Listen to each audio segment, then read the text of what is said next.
Hola, soy Ana González, tu profesora de Historia, y hoy desarrollaremos la semana número 1, Ciclo Ordinario Virtual 2019-2. Bueno, ahora nos vamos con las preguntas. Pregunta número 1 dice, en el distrito de San Pedro de Cajas, perteneciente a la región Junín, se fueron hallando muestras de ocupación humana continua entre el 17.000 y el 7.000 a.C., pero los restos pertenecientes a la cronología entre los 6.000 y 4.500 destacan particularmente por la presencia de restos óseos y coprolitos de camélidos andinos, como llamas o alpacas, lo que llevó a proclamar el sitio como un espacio de domesticación humana de dicha especie. De lo anteriormente mencionado, podemos concluir que la ciencia auxiliar encargada de los estudios y conclusiones es la... Bien, es una pregunta que nos remonta al tema de las ciencias auxiliares que hemos visto en esta semana, ciencias auxiliares de la historia, y hemos dicho que estas ciencias auxiliares son tales porque cuentan con método y con técnica. Muy bien, eso vamos a encontrarlo en ciencias como la antropología, la sociología, la arqueología y la geografía. Bien, pero también tenemos por otro lado las disciplinas auxiliares de la historia. Las disciplinas auxiliares son aquellas que solo cuentan con técnica, ¿verdad? Y son las que apoyan directamente a las ciencias. Entre ellas puedes encontrar la heráldica, la numismática, la genealogía, paleografía, entre otras. Muy bien. Ahora, cuando hablamos de la ciencia auxiliar, o sea, estamos hablando de estas, que está encargada de ver los resultados de este pequeño ejemplo que nos han puesto, hablamos de la arqueología. ¿Y por qué hablamos de la arqueología? Porque es esa ciencia que busca estudiar a los vestigios o evidencias del hombre del pasado, pero a partir del periodo Holoceno. Profesora, ¿por qué el periodo Holoceno? Porque recuerda que el periodo Holoceno es básicamente el periodo antropocéntrico, es decir, el periodo en donde el hombre comienza su desarrollo a partir de la formación de los géneros como de los homínidos. Entonces, cuando nos habla de 17.000, 7.000 años, nos habla de la domesticación, está hablando del pleno uso de las facultades de los que actualmente son los seres humanos, y es por eso que tu clave es la letra D, la arqueología.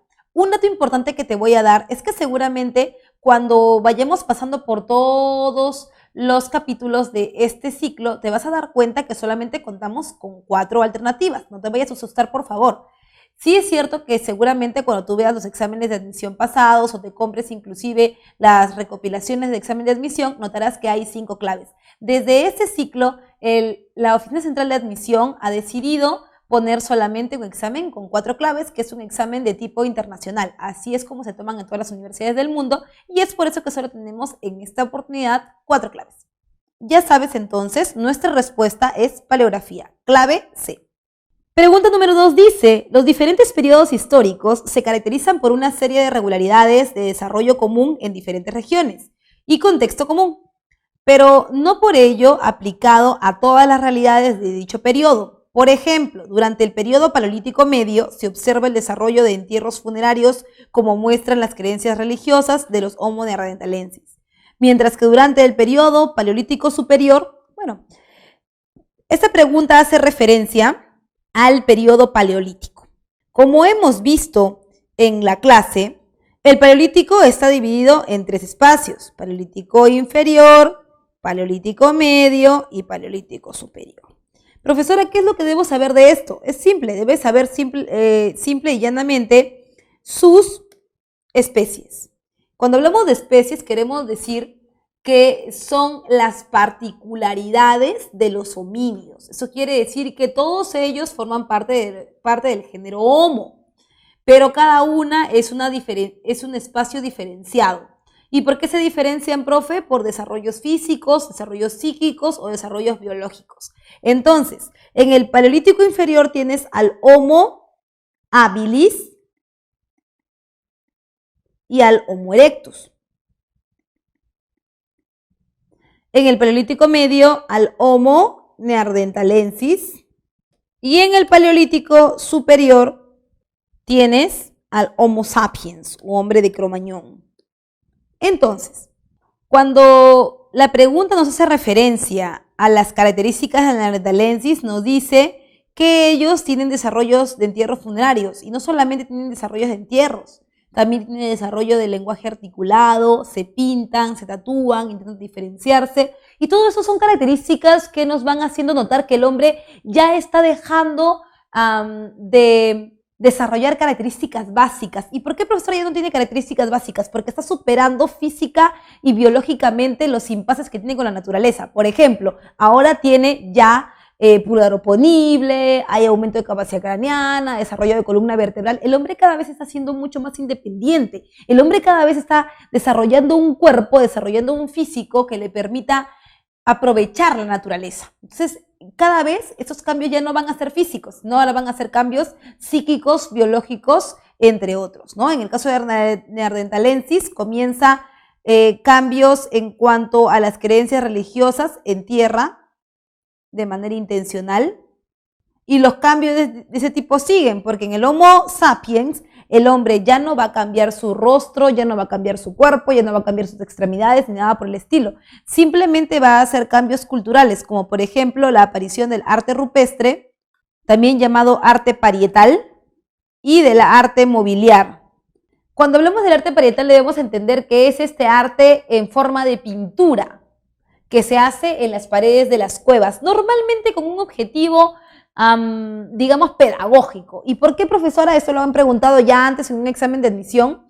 Me parece que ha sido hace un par de años, cuando los chicos un poco se extrañaban por el tipo de cuestionamiento, ¿no? Y decían, bueno, nunca nos han enseñado qué objetivo tenía. El objetivo que tenía ese tipo de pintura es de enseñar a otros grupos errantes que van a caminar por ese mismo lugar de la forma o la técnica de cacería. Tú ya sabes que en el Paleolítico el hombre caza, pesca y recolecta en los 3 paleolíticos, pero no tiene una forma, no tiene un prototipo. Poco a poco lo va creando y esa habilidad de crear un prototipo, de crear una forma de poder cazar, se conoce como cacería colectiva.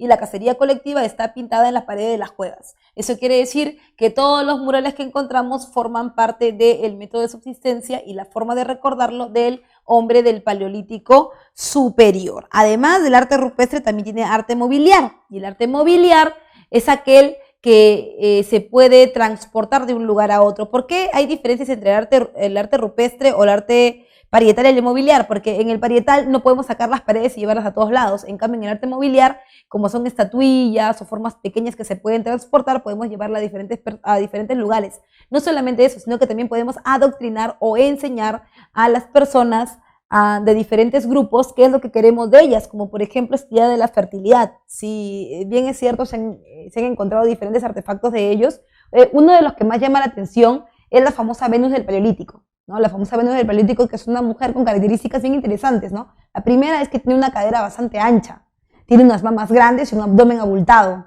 Entonces, el primer pensamiento, la primera explicación de los arqueólogos de por qué tiene esa forma es que las caderas son anchas en esta representación porque implica un canal de parto fuerte, un canal de parto que permite tener crías que mantengan la especie, porque tú ya sabes que lo más importante en ellos es una reproducción masiva en relación a que la mayor parte de las crías, o sea, de los hijos, no se llegan a lograr, tanto porque las mujeres estén en plena actividad de cacería o porque los niños mueran cuando son muy pequeños. Entonces, para mantener la población estable y con esto mantener la tasa demográfica alta, ¿no? Y evitar extinguirse, es que ellos están buscando siempre una imagen de este tipo, ¿no? De una mujer bastante fértil. Ahora, Lo importante de esto es que se puede llevar y comunicar a diferentes personas lo mismo, con el mismo mensaje. Por otro lado, también tiene mamas grandes, abdomen abultado, unas mamas grandes para mantener el alimento de los niños por mucho tiempo, ¿no? Ya sabes que la primera forma de alimentación es a través de la leche materna y con eso podemos evitar enfermedades que los puedan llevar a la muerte. Por eso es que tu clave es la letra A. Se observa el culto a la fertilidad femenina mediante las venas del Paleolítico. Pregunta número 3 dice, el proceso de sedentarización de los grupos humanos se inició en el periodo mesolítico. Esto se vio motivado por las nuevas condiciones climáticas y la necesidad de aprovechar al máximo los recursos de su entorno natural. Durante este periodo, como complemento a la recolección y la cacería, surgieron respectivamente nuevas actividades como, muy bien, tú sabes que el proceso de sedentarización lo hace el hombre desde el Paleolítico, en donde todavía es un nómade, ¿no? Lo hace desde el Paleolítico, pasando por el Mesolítico, hasta llegar a la sedentarización completa, que es el Neolítico. Muy bien. Ahora, cuando nos habla acerca de las actividades, hay que tener en cuenta que esta progresión, que esta forma de ubicar al hombre en diferentes espacios está compuesta por un factor. ¿Cuál es el factor que permite que cambiemos del Paleolítico al Mesolítico y al Neolítico? El factor económico de producción. En el Paleolítico no produces nada, eres un parásito, no produce nada, todo lo toma de la naturaleza. En el Mesolítico intenta producir, es decir, dejar de depender por completo de la naturaleza, y en el Neolítico logra producir. O sea, hay una economía productora. ¿Qué significa lograr producir? Significa controlar los ciclos de vida de las plantas y los animales, ¿no? A través de la intervención humana. O sea, aparece la agricultura y la ganadería, que son actividades de completo dominio de la forma de reproducción de los animales, de crecimiento de las plantas. Totalmente diferente y opuesto a lo que pasaba en el Paleolítico, porque en el Paleolítico solamente había cacería, pesca y recolección, que no implicaba de ninguna manera la intervención o modificación directa de parte de los seres humanos. El Mesolítico es como un puente, es algo que está como que al medio, ¿no?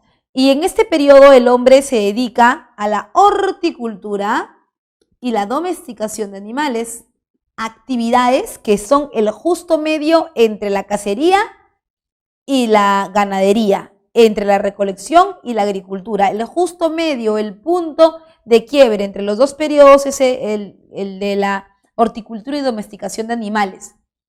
Por eso, tu clave es la letra D. Profesora, pero en la D no dice domesticación de animales, dice pastoreo. Bueno, el pastoreo es la forma en la que se denomina la domesticación de animales en toda Europa, ¿no? La forma en donde no tengo cientos de cabezas de ganado, tengo simplemente algunas que me permitan ir conociendo cuál es el ciclo de vida de los animales. Por eso tu clave es la letra D.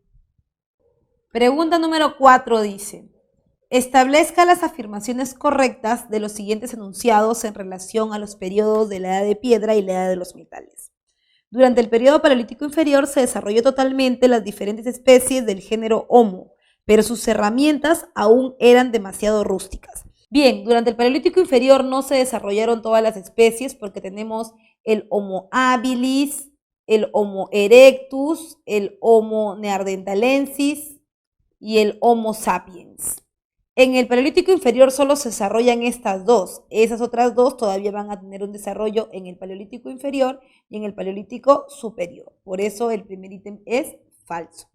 La revolución urbana, es decir, la multiplicación de centros urbanos administrativos en una región, se desarrolló en la Edad de Bronce. Eso es verdadero. No es que se sedentaricen en el periodo de la Edad de Bronce, ya estaban sedentarizados, pero se empiezan a multiplicar, digamos, como una forma acelerada recién en la Edad de Bronce, en donde la aparición de la moneda y la creación del Estado permiten entonces el mantenimiento de estas nuevas formas que van a comenzar a ocupar gran parte de Europa y, por supuesto, África. Durante el Neolítico surgió un espacio donde se desarrolló la agricultura, la ganadería, el sedentarismo y el inicio de la religión compleja.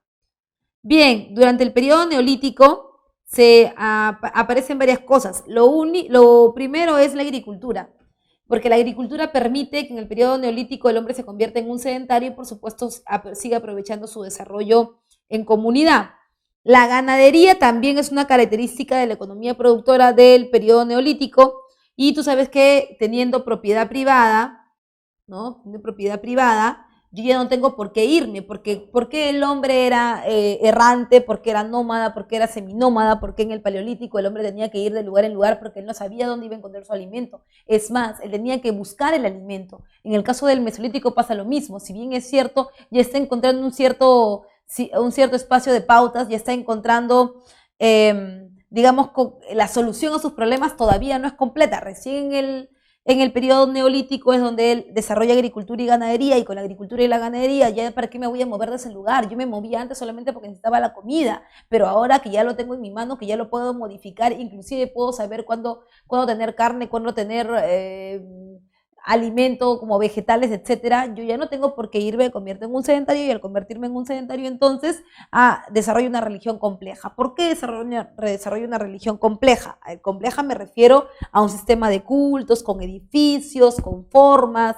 Profesora, ¿por qué? Porque si ya estoy en un lugar, todas mis características, mis condiciones culturales se van a reproducir, y al reproducirse yo tengo que tener un nivel de jerarquía. ¿Quién está sobre cualquiera del pueblo? Está Dios, ese Dios que te protege y que tiene entre él y tú un sistema de jerarquías donde se encuentra el sacerdote.